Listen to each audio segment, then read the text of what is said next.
Dans la timeline, il y a plusieurs outils à disposition, ils se trouvent ici, mais je vais t'en présenter 3 principaux. Le premier, celui par défaut, c'est l'outil de sélection. Il permet de déplacer une séquence dans la timeline.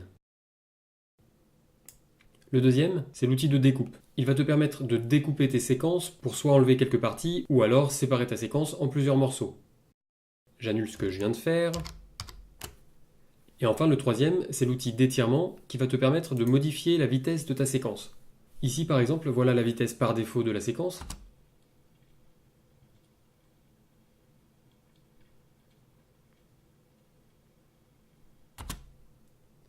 Si je prends l'outil d'étirement et que je diminue la taille de la séquence, je vais accélérer ma séquence. Je vous montre la différence.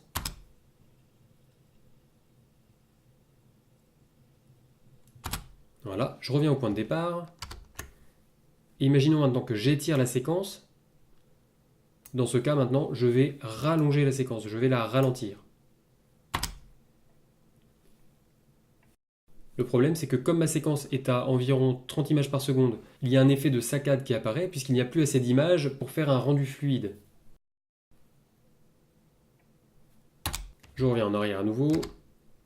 Le dernier outil très utile que je veux vous montrer est disponible avec le clic droit de la souris. Il permet de supprimer automatiquement le vide entre deux séquences. Je te montre comment ça fonctionne. Je prends l'outil de découpe. Je fais 2 coupes dans ma séquence et je reprends l'outil de sélection pour supprimer la partie du milieu. Je clique sur Supr. Et maintenant, si je veux recoller les deux séquences, soit je sélectionne et je fais glisser, soit je fais clic droit et Ripple Delete Gap. C'est la fin de cette vidéo.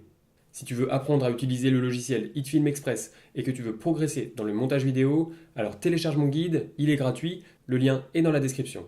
Et surtout, abonne-toi à la chaîne, il y a d'autres vidéos à venir. Je te dis à très vite, ciao!